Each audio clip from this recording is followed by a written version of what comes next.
Sorry about that. Here. Frank Kaufman, Here. Mike Holloway, Here. Gary Kripe, Here.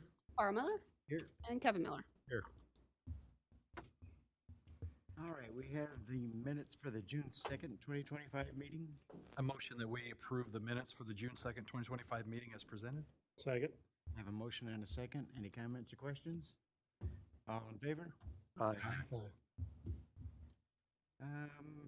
We'll open the floor for public comments.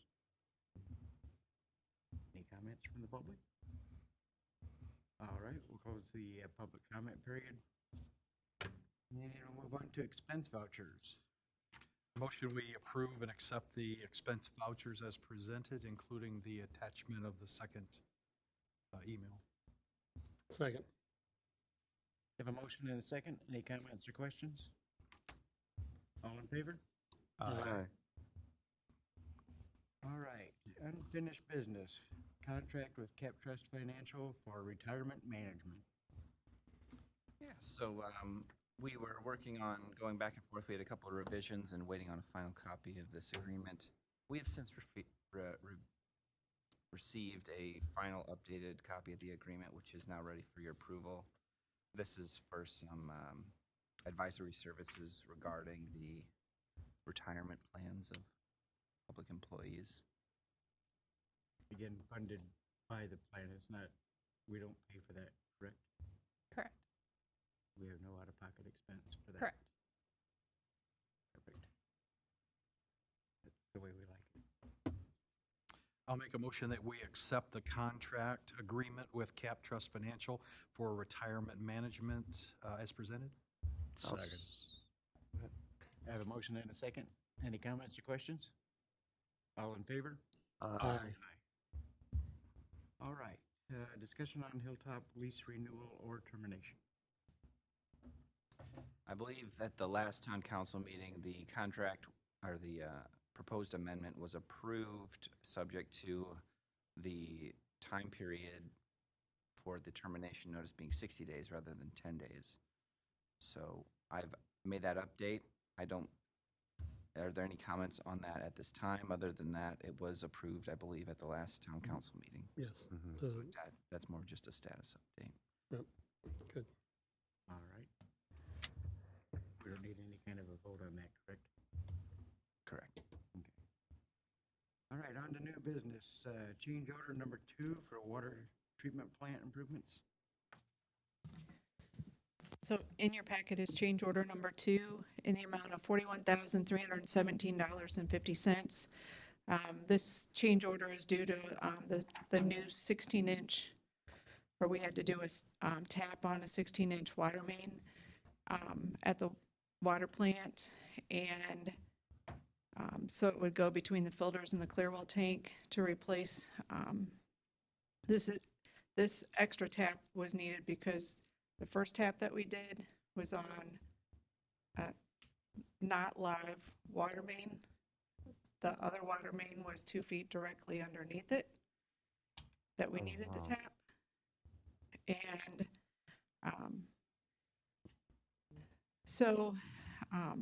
and we had located, the water main. We just don't have as-builts of when that plant was built. I mean, we should have, but we don't because of all the issues that went on when that water treatment plant was built. So this would bring, with change order 1 and 2, it would bring the total contract to $4,643,752.35. I'll make a motion that we improve change order number 2 for the water treatment plant improvements in the amount of $41,317.50. I'll second. We have a motion and a second. Any comments or questions? All in favor? Aye. All right, request for payment to JPR invoice number 51171 for water system improvements.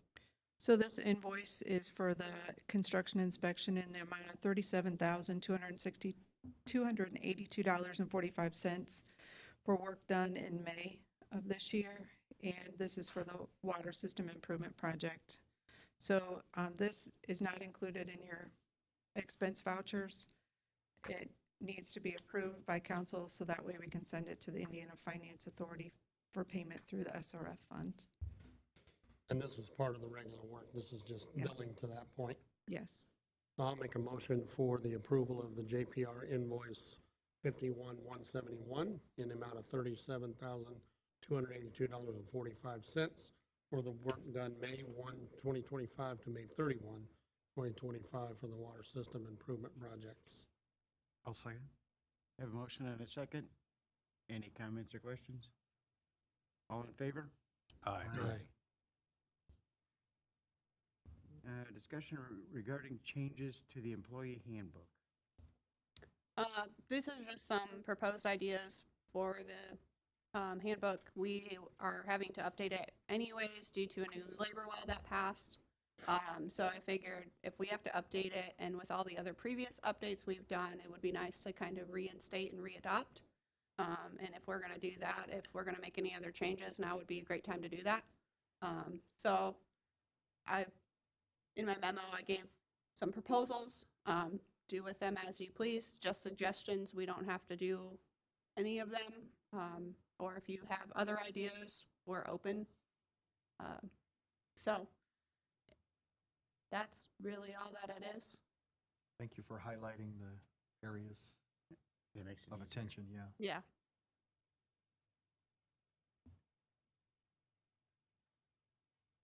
Part of the vacation request is just due to trying to be better on the market for hiring employees. We have done Since that. that's been something we've been granting a lot of once we hire somebody, so maybe it's just better to include it to begin with. I don't know. So are we replacing A and B, but then do C, D, and E stay on? Correct. I would keep C, D, and E the same. Alright. It would just be changes to A and B regarding vacation. Yeah.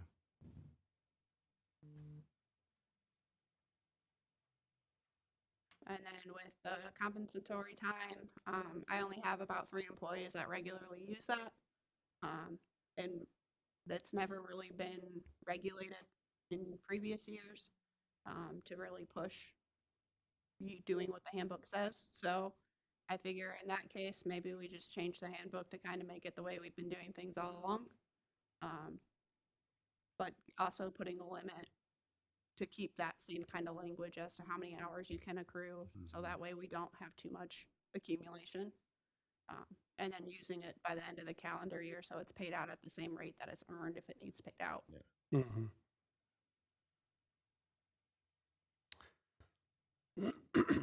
Just a discussion, don't have to vote on anything. Again, I'm also willing to accept any proposals that you guys have as well. I like what you've done. I do too. I think it works. We've been doing the one anyway. with all the new hires. Yeah. That's part of getting them on board.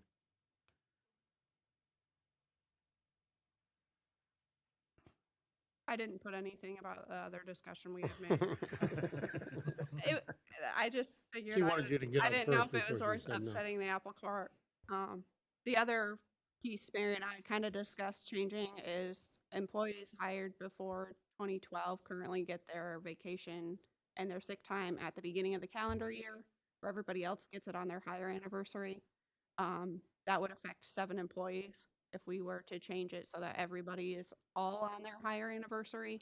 Because I know there's always a thing about people trying to use vacation time then at the end of the year, then everybody's off when you're already shorthanded anyway. So the suggestion was to stick to hire date. I figure it's only 7 people. I don't know if it's worth changing that. Again, we're open and to whatever. But I didn't really think it was a huge deal or huge issue, so I didn't put that in my memo, But as everybody new comes on, they would be on higher date. correct. Yeah. Everybody after 2012 that was hired is on their hire date anniversary. yeah. It's just the 7 that were hired prior to 2012 that, Well, it only creates work for you and the staff, not, correct. so. I personally would prefer it all be on the calendar year because it makes it easy, one and done, but Yeah, Why they ever did that. since majority are on hire date, it would make more sense than to shift everybody to hire Hire date. date, but it's 7 people and they're used to getting it when they get it, and I don't know how much of a headache it would cause to try and switch it, and again, it's 7 people, so I'm fine with it the way it is. Maybe if we get to a point where nobody's hired before 2012, we can talk about it then. But- What if you gave them a 1-year notice to say Mhm. in the, you know, in And that- 2026 or 2027? Right. We're going to hire date. Yeah, Yeah. we're going to this, so that way at least they can plan for it. I would suggest talking with those employees Mhm. if that's something you guys would like to do. Again, I'm not opposed to it either way. I just figured it's just 7, because then you have to figure out the prorating, and then Right. some people might not like that. I don't know. And I don't know when everybody was hired to know how much it really affects them. So if you want a list of those 7 people, I can send you that, and you can anybody in the discuss room? it with them or as a group. I don't care. But those were just suggestions, so that way once we do this update for the, I think it's FMLA or something along those lines. My concern is if we talk to them and half of them want it and half of them don't. Right, we either gotta do it or don't do it. Yeah. Right. I mean, I don't want them to think we don't consider their Correct. input, but Which is kind of why I was like, I'm not gonna worry about it, but So there's 7 that have it on the calendar year. Correct. and The rest are all by, higher date. Hire date. well, we think they would probably prefer to have it on calendar year anyway, if they were on that already. So. Well, we're assuming, yeah. and as long as we give them a long enough notice, I think they could. But you're talking about switching it all to higher date, right? Correct. So I don't know how that would go. I guess we can talk to them, find out. That's why I initially, like I said, Mary and I had kind of been talking about this, and it was one of those things that we talked, and we kind of both were like, well, maybe we don't, maybe we do, and then I decided to leave it off my memo, but she's gonna talk about it, so I'll talk about it for her. Is there an advantage one way or the other? To either the employee or to the staff? I mean, the employee wouldn't lose out on anything because again, we would prorate whatever needed to be prorated until that hire date. So, you know, if they were hired in June, they would still get, if it was 5 days, then they'd get 2.5 to use until June, and then at June, they'd get their 5. Mm-hmm. So they wouldn't lose anything, but I don't know if that complicates things with being able to use the time in an orderly fashion, or if we allow those extra days to roll over through that remainder of the calendar year, just to give them more time to use it like they normally would, because people plan their vacations out, especially when most of them, since they've been here for so long, do have a lot of vacation time to use. So if they, plan to have 2 weeks off in April, but they don't technically have 2 weeks in April because of the prorating, how does that affect things? So again, I'm up for whatever. Again, for me, it'd be easier to switch everybody to calendar year, but I also understand that that's probably more of a headache That can for be everybody than problematic, not. right. So The reason it's the higher date is that you say that's government mandated now, or no, how- that's just our handbook. if it's easier for you to go the other way, why haven't we started transitioning to do it everybody again calendar year like it was when these 7 were hired? Right. That I don't know. And I other know than when it again, started, and I know who Right. was in charge, and other than again that if people that don't use vacation regularly, and then at the end of the year they're trying to use up 5 or 6 days when you're already short staffed because you've already got other people that had planned to use their vacation time. So I do get that part as well. I always want to know why you didn't think of this 13 years ago. 13 years ago, It I was wouldn't have brought been up. on council. it was brought So up many times. Oh, was it? Yeah, by some of us department heads, and we were told just quiet. Well, you can talk now. Yeah, It's but- actually your job. Yeah, again, it was just for discussion. We don't have to do anything regarding any of it. It was just Seems some complicated ideas. The way it is, but So- very, I don't understand, never did.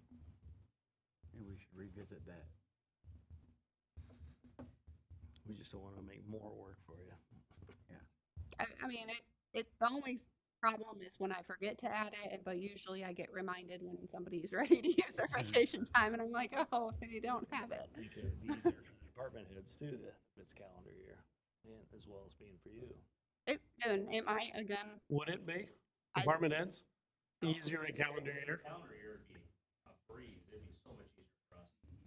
because you guys, I know you guys track your own employees a lot of the time to know whether or not they have time off. So I think I do see where it would be easier for you guys. I just also know it kind of goes both ways, you know, and if you push your employees enough to make sure they're using their time up during the year, you don't have the issue of them having a bunch of vacation time at the end of the year.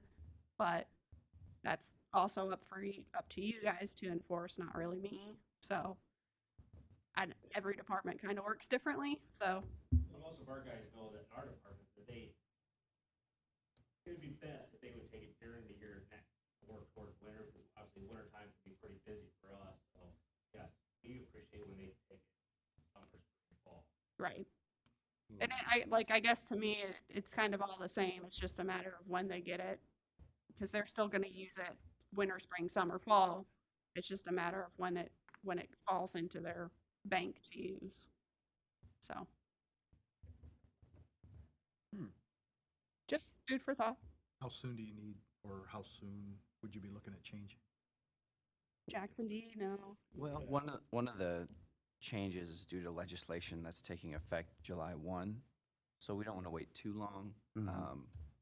Not having it in the handbook, the particular change that's happening soon isn't necessarily an issue as long as we actually do what the legislation says. So, but it's good to have it in the handbook when it's effective. So, I mean, we could In always July, I amend the think. current handbook too, to put that new law in and then reinstate and then- readopt the whole And then handbook later. discuss the vacation part of it. So, Right. Yeah. And the new change, I don't anticipate coming up all that often. It's basically saying that you can't take an adverse action against an employee who takes a day off for a parent-teacher conference, essentially. or Um, like a IEP meeting or yeah. something like that. Yeah, so So.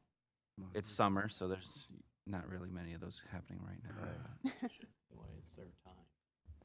at least for the good kids. Yeah.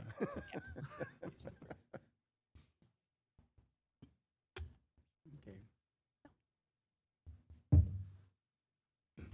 Are we done with that? For now. Sounds like it. To be revisited. how's Yeah. that? Discussion regarding health insurance broker. Gary and I had met with our insurance broker, Hummel, to discuss our health insurance because we use Horton for health as our health insurance broker. I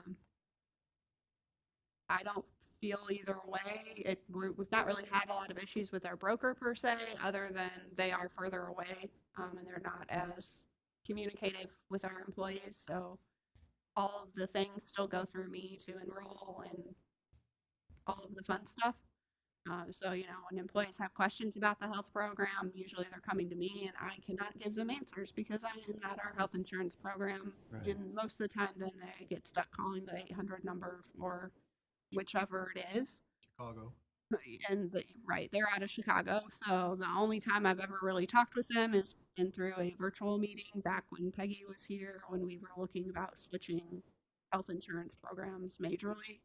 I don't really hear from them otherwise. But again, I don't really have issues either. We pay our bill, we have coverage, and that's about it. But we are getting ready for a renewal time as well for health insurance and vision and all of that. And lately, dental has been the hot topic because nobody wants to cover us with our current provider. But again, that's not the broker's fault. That's just the individual dental group deciding whether or not they want to accept it.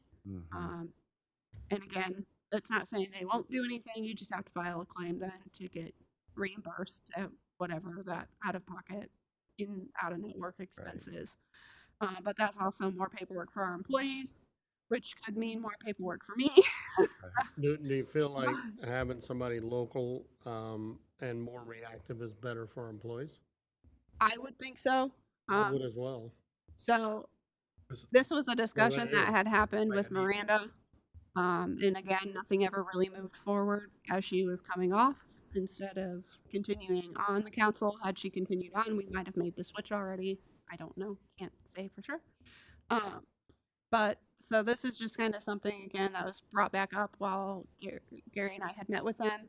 Because again, if our employees have questions, Hummel is 2 miles up the We're road. here. They Yeah. can stop by on their way home and talk with somebody face to face who can help Mhm, them with whatever questions and things. mhm. They would prefer, you know, calling them before they call the insurance company kind of thing. So it's a pretty simple switch. It's a matter of just basically telling our providers that Hummel Insurance is now our third-party broker and they can talk with them and Horton is no longer. But it's, again, not my decision to make, so. Well, I like the idea of having somebody local. Local. The local businesses. Yeah. I prefer that as well. I mean, the whole business isn't local, but they have a branch right here, which Yeah. is, Correct. can be more reactive Somebody, and. somebody we yeah. could walk in the door and talk to. Mhm. And the nice thing is Hummel Group has one person locally here designated just for servicing that. Well, So there you again, go. yeah, it's Mhm. really would be Yeah. very advantageous. Sounds like an easy decision to me.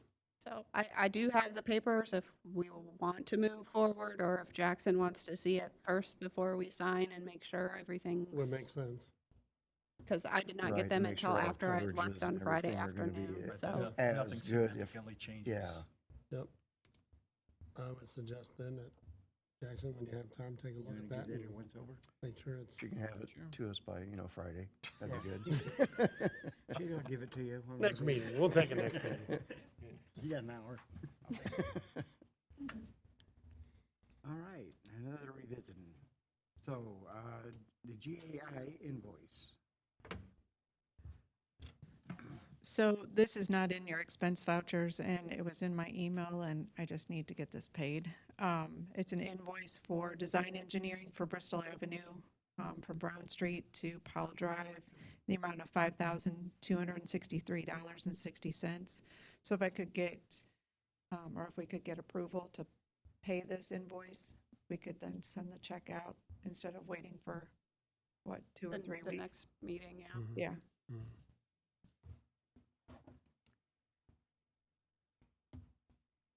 I'll make a motion to approve the GAI invoice for the Bristol Avenue project in the amount of $5,263.60.